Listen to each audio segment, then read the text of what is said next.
Just because someone's rich and famous doesn't mean they come from a good, wholesome family. Hell, Jeanette McCurdy wrote a book called I'm Glad My Mom Died, which I own a copy of but haven't read yet. We see a lot of nepotism and legacies in Hollywood, but sometimes those actors we all love had some pretty rough upbringings. One that might be at the top of the list is Woody Harrelson.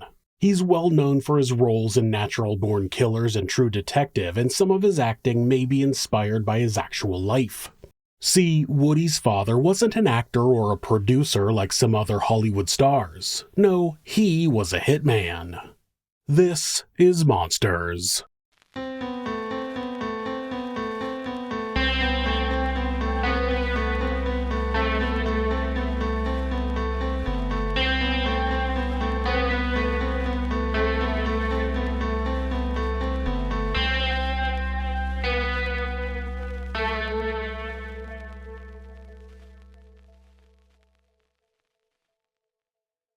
Charles Void Harrelson was born on July 23, 1938 in Lovelady, Texas.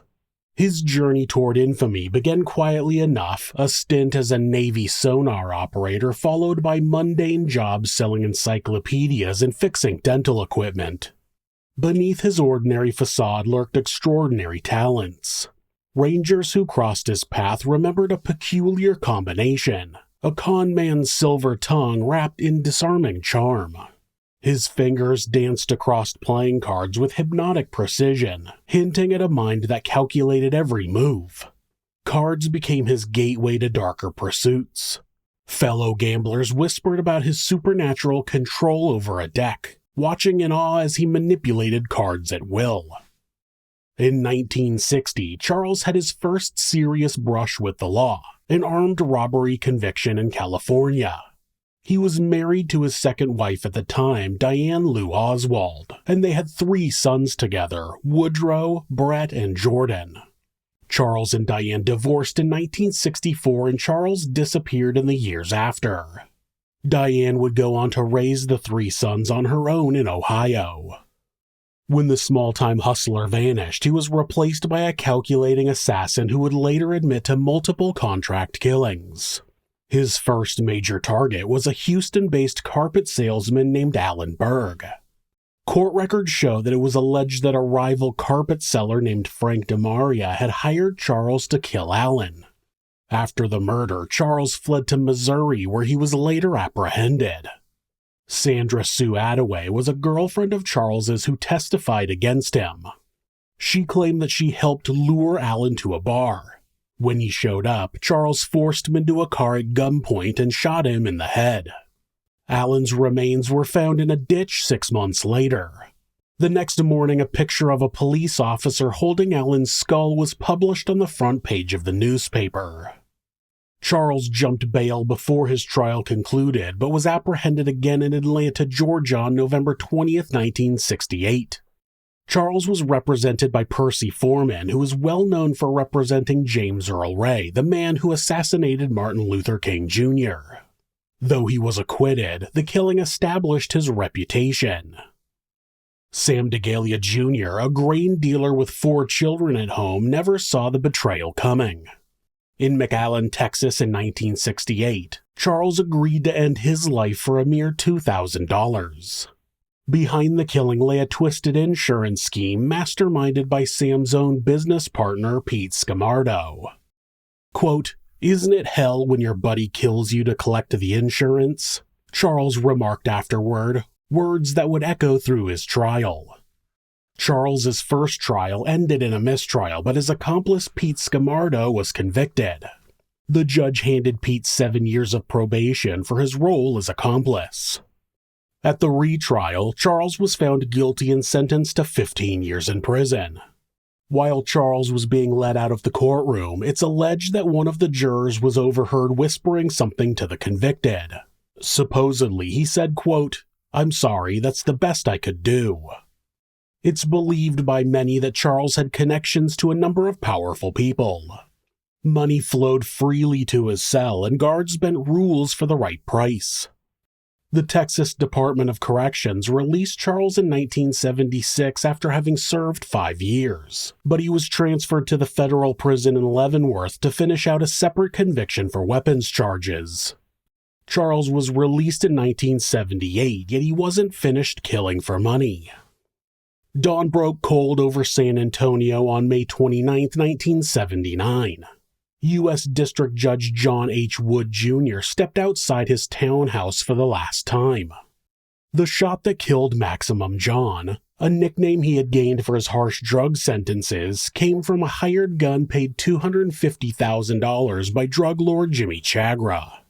Jimmy was a drug trafficker from El Paso, Texas, who was responsible for 85% of the marijuana imported into the United States during the 70s. The morning that Jimmy's drug trial was scheduled to start, Judge Wood had stopped to check a flat tire outside his townhome when he was shot in the back sniper style. He was the first murder of a federal judge in over a century, and federal agents launched their most extensive manhunt since Kennedy's assassination. Damning conversations caught on tape between Jimmy and his brother were the first time investigators learned of Charles's involvement. They learned that his wife at the time, Joanne Harrelson, had purchased the rifle used in the assassination. Charles had been arrested again on more weapons charges in February of 1980, but he was released on bail and fled. He was finally tracked down on September 1st outside of Van Horn, Texas. People in the area had called the police to report a man who was high on drugs and shooting at FBI agents who weren't there. Charles had injected cocaine and was suffering from paranoid hallucinations. After a standoff that lasted 6 hours, Charles was taken into custody where he confessed to the murder of Judge Wood as well as the assassination of President John F. Kennedy. At trial, 94 witnesses paraded through the courtroom over the course of 10 weeks. The evidence was pretty thin, even including one witness who had given her statement while hypnotized. By then, Charles had retracted his confession to both the judge's murder and to the presidential assassination.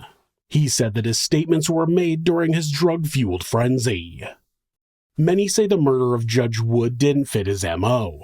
Close-range double taps ended Sam DeGalia and Alan Berg, while Judge Wood fell to a sniper's precision. His cocaine-laced writings revealed a twisted moral code, claiming he only killed the undeserving. Most chilling was his attempt at philosophical justification, saying, quote, "Since death is certain, I should only be credited with speeding up a natural process." Charles Harrelson was found guilty of the murder and was sentenced to 2 life terms.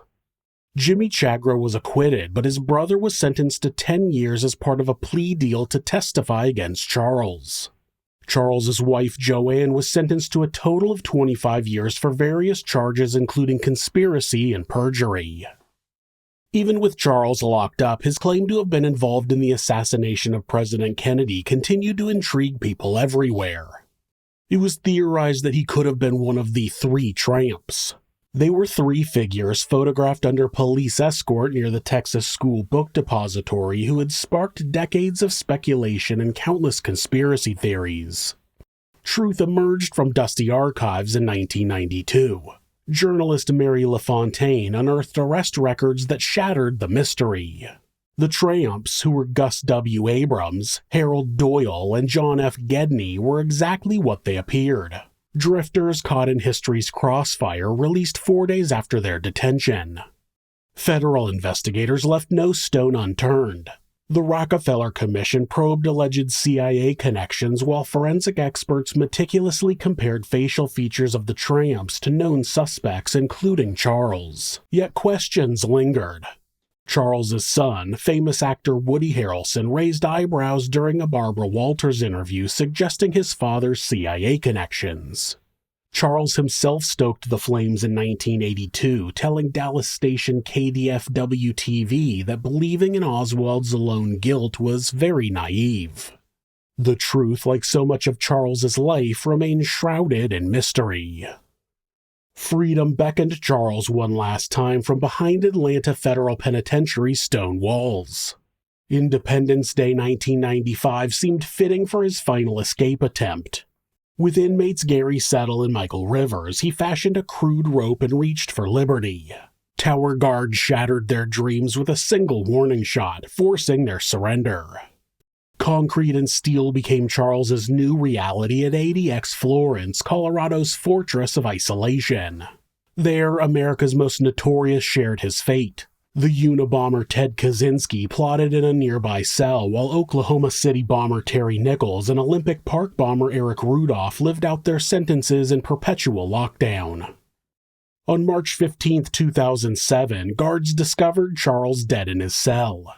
He had died at the age of 68 from heart disease. One of the guards who knew Charles would later say, quote, "He was more sorry about how his choices affected his loved ones. You wonder what his life would have been like if he had chosen his family first." His middle child, Woody Harrelson, who hadn't gotten his big break in Hollywood yet, learned of his father's arrest for Judge Wood's murder through a news broadcast. After he gained success, believing his father was innocent of the judge's murder, he poured his resources into fighting for his father's freedom. He would say in a later interview that his father wasn't a saint, but he didn't believe he was guilty of that specific crime. He said, quote, "I spent a couple of million beating my head against the wall." Years tempered his perspective, but never erased the complexity. He said, quote, "This might sound odd to say about a convicted felon, but my father is one of the most articulate, well-read, charming people I've ever known." Blood ties and bullet holes thread through Charles Harrelson's legacy. From smoky card rooms to federal courtrooms, his path carved deep scars across American history.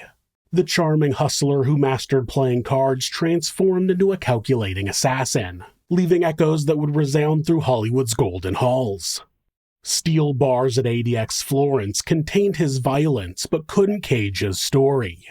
While he counted days in solitary confinement, his son Woody captured audiences worldwide and light emerged from shadow. Questions still haunt the edges of Charles's tale. Whispers of political assassinations, hints of government connections, and the true extent of his criminal empire remain shrouded in mystery. Death claimed Charles in 2007, but his shadow refuses to fade. Though charming and articulate, and having spawned one of the most well-regarded stars in the entertainment industry, Charles Harrelson's biggest mark on the world was the people he killed for money. Something that makes him a monster first and a celebrity father second.